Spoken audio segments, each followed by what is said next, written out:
Bíblia Sagrada narrada com legenda. Orando a Bíblia.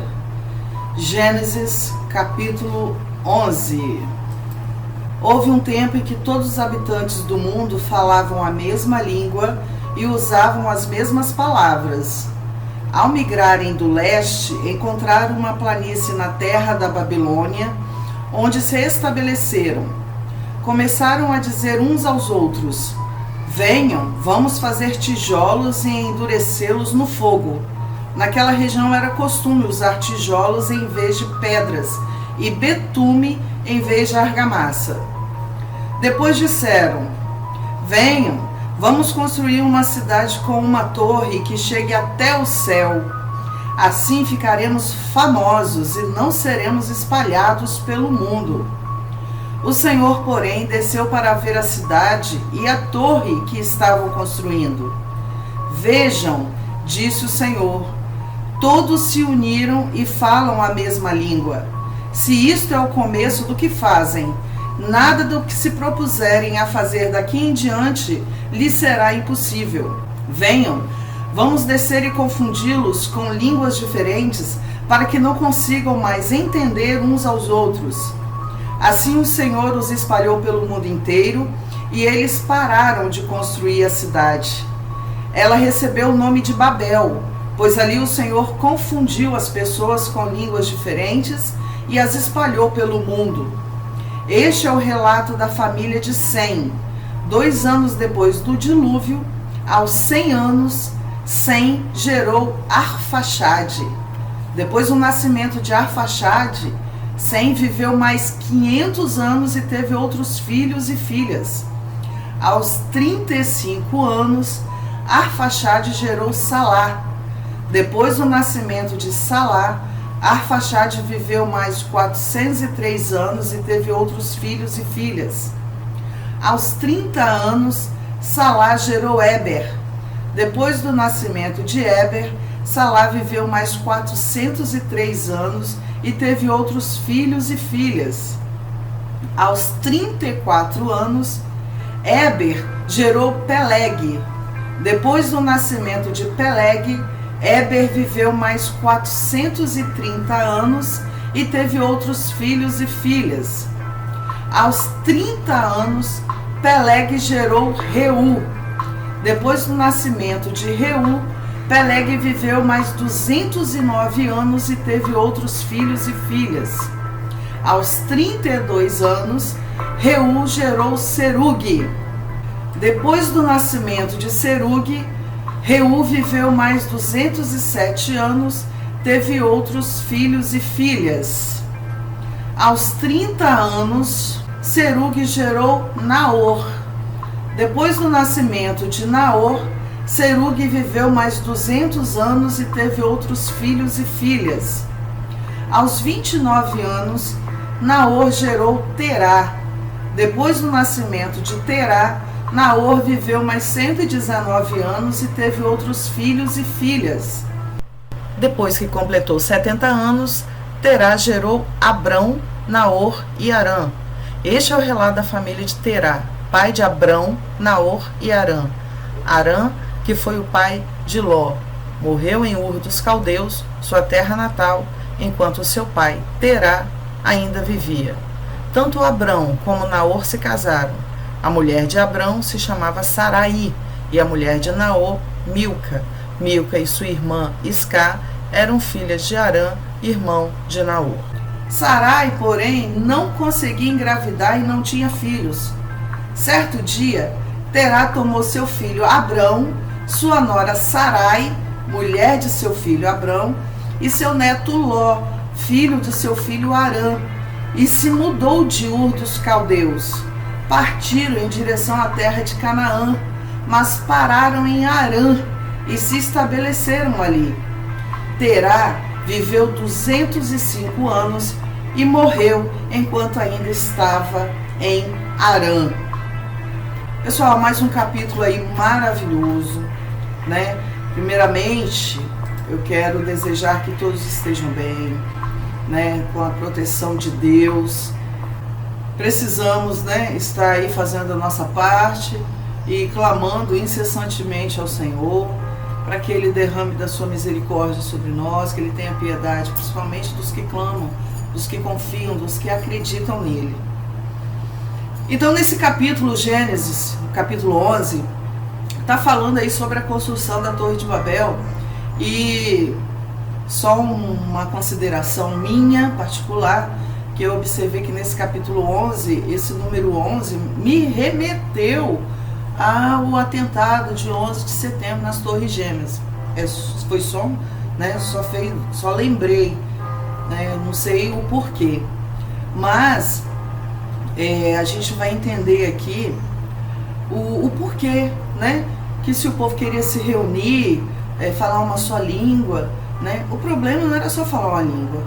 E um estudo bíblico aqui explica essa confusão das línguas, a descendência de Sem, e revela como, mais uma vez, a humanidade recebeu o castigo divino por causa da desobediência. Então é a desobediência. Então é interessante saber que o relato do episódio em Babel precede. Vocês lembram que lá no capítulo 10 eu falei que no 10, ali os descendentes de Noé, eles se expandem, né? Eles vão para várias regiões aí. Então, na verdade, antes é esse capítulo 11 aí. Porque em Gênesis 10, Moisés apresenta uma lista das nações com a ocupação de certos territórios, que pressupõe a confusão das línguas registradas aqui em Gênesis 11. E quando as águas do dilúvio baixaram e os sobreviventes saíram da arca, Deus ordenou que eles se multiplicassem e povoassem a terra, lá em Gênesis 9:1. E aqui em Gênesis 11 mostra que a humanidade novamente voltou a desobedecer a ordem de Deus, porque ali foi uma ordem. Havia apenas uma linhagem, uma única língua falada sobre a terra, né? E é útil especular que língua era essa, né? O importante é entender que a humanidade partiu para o Oriente como um só povo e habitou na planície de Sinar, que está aí em Gênesis 11:2. Então ali os homens combinaram de edificar uma cidade e uma torre cujo topo pudesse alcançar o céu. E não fosse só isso, né? Informa com clareza qual era o objetivo dos homens com tudo aquilo. Eles queriam evitar que a humanidade se espalhasse por toda a terra, que foi a ordem do Senhor, e essa atitude já mostrava desobediência direta ao mandamento do Senhor. E além disso, esse comportamento revelava mais uma vez o orgulho arrogante que caracterizou o homem desde a queda no Éden, né? Deus não quer que você coma o fruto, porque, né, você vai ser igual a ele. E ali os homens queriam edificar uma torre que, além de tocar o céu, eles queriam ficar famosos, a arrogância, o orgulho, né? Mas através daquela torre os homens também queriam desafiar o próprio Deus. Então, alguns estudiosos dizem que a intenção daquelas pessoas era poder subir ao céu e se vingar de Deus, caso mais uma vez ele quisesse destruir a terra, não confiando no que Deus prometera a Noé, né, que não iria mais destruir a terra por causa dos homens. Então a gente vai saber só mais um pouquinho o que era a Torre de Babel, né, e o seu significado. A Torre de Babel sempre foi tema de muita especulação e curiosidade por parte das pessoas. Muita gente não conhece o que realmente a Bíblia fala sobre ela e acaba acreditando em relatos que não possuem base bíblica. Porque eu, particularmente, pessoal, sempre encontro respostas na própria Bíblia. Então, vamos tentar conhecer um pouquinho mais sobre a Torre de Babel. Após o dilúvio, Deus ordenou que o homem se espalhasse e povoasse a terra. Mas, contrariando a ordem de Deus, aquela população resolveu se unificar, edificando uma cidade na planície de Sinar, que é a Suméria. A cidade de Babel é a primeira cidade mencionada depois do dilúvio. E a região onde Babel foi edificada, posteriormente, seria a tão famosa Babilônia. A cidade de Babel foi fundada por Nimrod, que também fundou as cidades de Ereque, Acade e Cainé. Quando partiu para a Síria, ele edificou as cidades de Nínive, Reobote-ir, Calá e Recém. No relato bíblico, aqui desse capítulo, possivelmente Babel foi a primeira sede do governo de Nimrod e onde seu reino teve início. Então, junto com a edificação de Babel, aquele povo também começou a construir uma torre para fortificar a cidade. Por isso que se fala Torre de Babel. Babel era a cidade. Então essa foi uma atitude completamente contrária à vontade de Deus. A construção dessa Torre de Babel, basicamente, significava a materialização da recusa em se espalhar e povoar a terra. Então, entendamos, Deus não destruiu aquela torre simplesmente porque eles queriam alcançar o céu, mas sim porque eles estavam indo contrário ao mandamento do próprio Deus. Então a expressão cujo monte toque os céus demonstra perfeitamente a soberba daquela civilização, bem como o avanço tecnológico que ela já possuía na época. Então, o texto, nesse capítulo de Gênesis 11, não esclarece se aquelas pessoas tinham medo de uma nova inundação. Mas a estrutura da cidade, a imponência da torre e a insistência de uma sociedade totalmente integrada parece indicar tal condição. Parecem. Se isso for realmente o que aconteceu, então esse comportamento, além de caracterizar a desobediência perante Deus, também expôs a falta de confiança na promessa que o Senhor havia feito.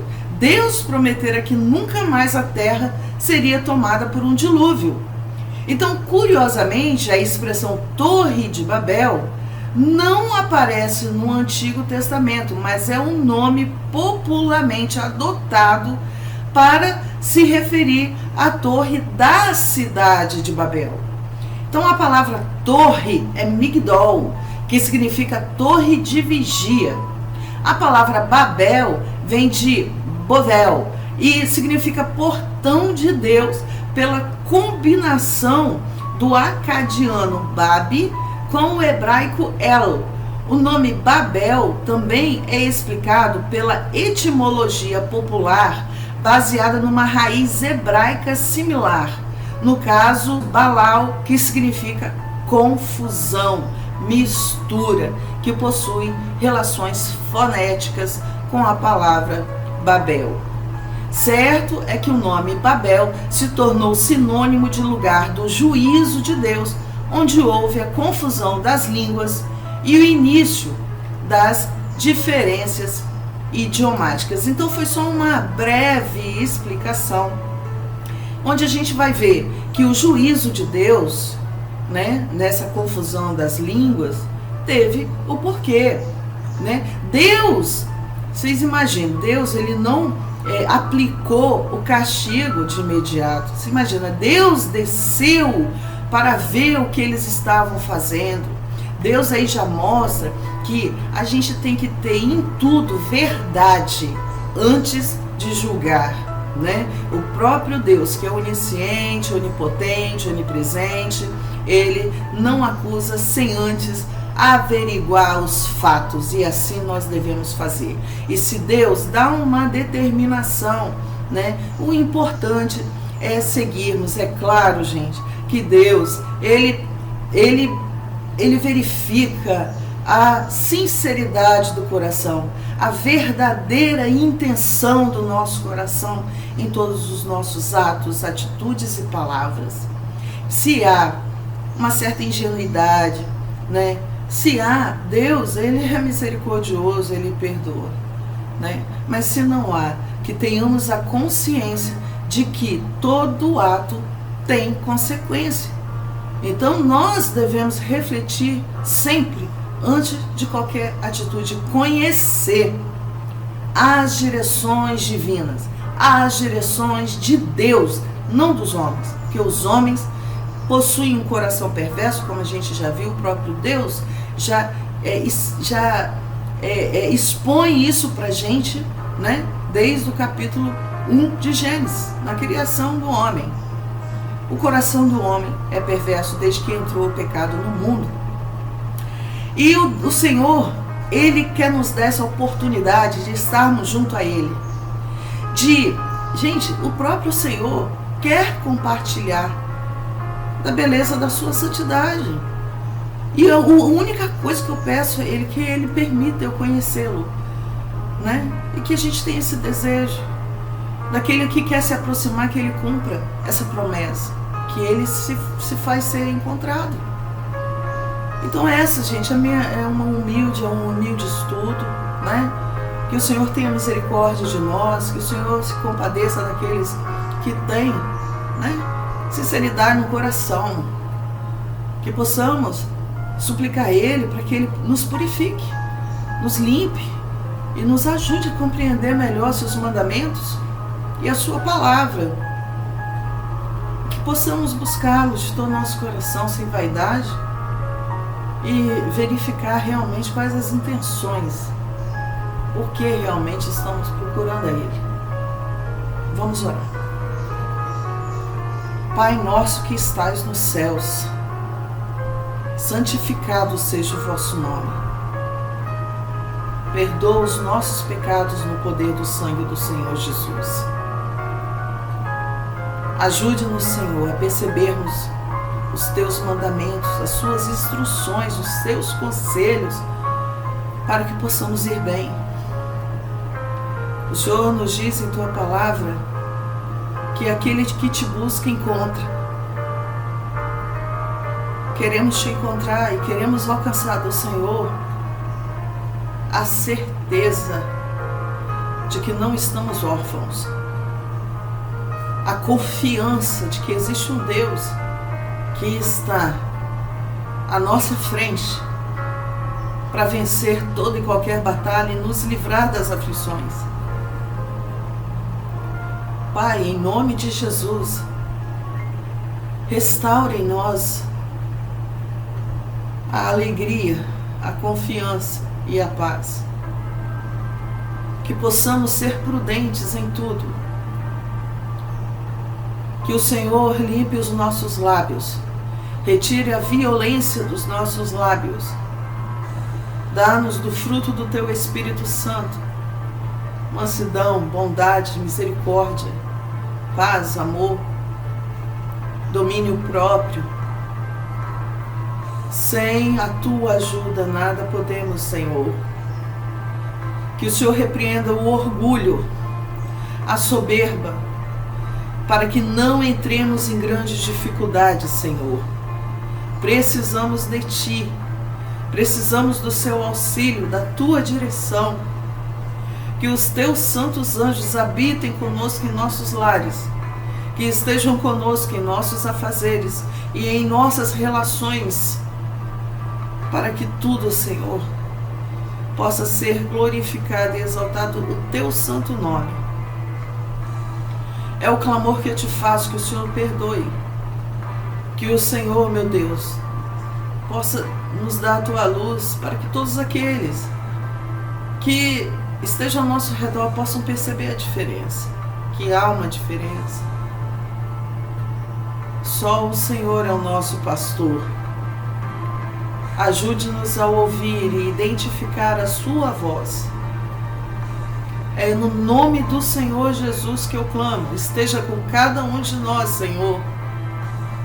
Nos ajude, nos proteja, nos dê sabedoria. Em nome de Jesus. Amém. Graças a Deus. Que Deus conforte os nossos corações, nos fortaleça e nos conceda prudência, discernimento, para que possamos todos estarmos protegidos debaixo das poderosas mãos do nosso Deus Pai. Amém? Peço a todos que estejam orando por mim e que possamos juntos continuar nessa jornada. Um forte abraço, pessoal. Fiquem com Deus. Até o próximo vídeo, se Deus quiser.